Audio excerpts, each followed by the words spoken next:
Hello, everyone. Welcome back to the Economic Empowerment Podcast. This is the third poster I want to share with you. And this is actually one of my favorite posters. The researcher Chun Yu got a chance to present to me about about her research, and I think it's just absolutely fascinating. She's from University of Albany, State of University of New York, and she's a PhD there. So if you have any question about the paper or interested, you can go download it and cite it and stuff like that. And this is her email. So the background of this research is basically about regulator preferences and underinvestment in water infrastructure. And the community water systems provide drinking water to over 90% of US residents. About 44% of US water pipes are of low quality due to insufficient investment, and 14% of treated water being lost annually due to deteriorating pipes. And in 2021, the bipartisan infrastructure law provided an additional $50 billion for water infrastructure enhancements. And the underinvestment issue cannot be addressed. So Chun Yu explored the reasons of underinvestments and stuff like that, of drinking waters and stuff like that. So then it moves to municipal regulator preferences, which I actually went in a discussion with her about this question.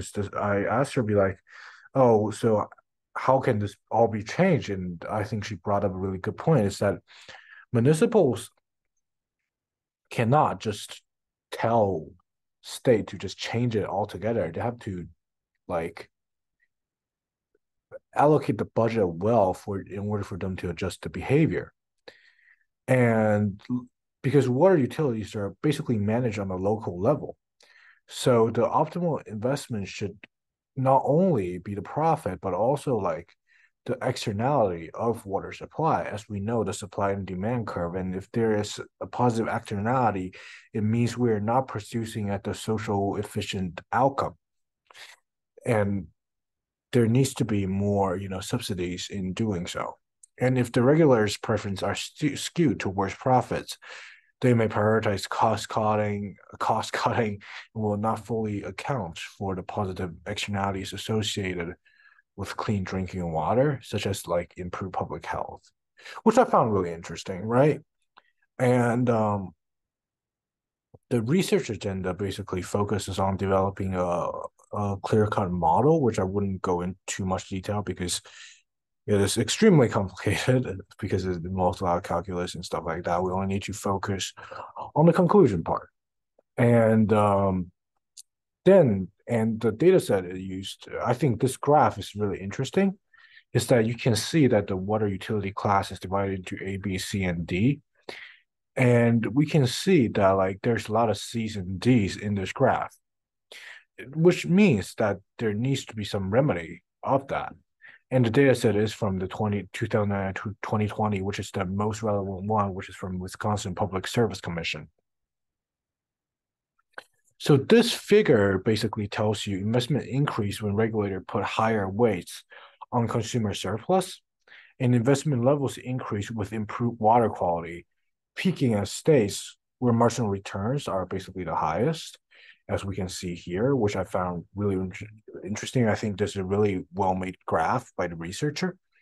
And you can see that there are different parameters, and the estimations suggest that there is an underinvestment in water, which correlates because there is a positive externality. And since we need more money to put into it to be producing the most socially efficient outcome, else there's a dead weight lost. So the conclusion for this is basically, as we can see here, this is the base and this is the net surplus maximization.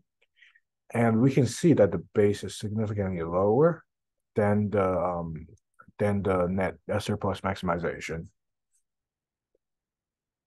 So the conclusion is that we need to understand the preferences for these local how do I say this? Like you need to understand that the decision making locally, and then you can manipulate it on a higher like regulatory basis, and there needs to be more money being put into this because currently it's definitely not enough.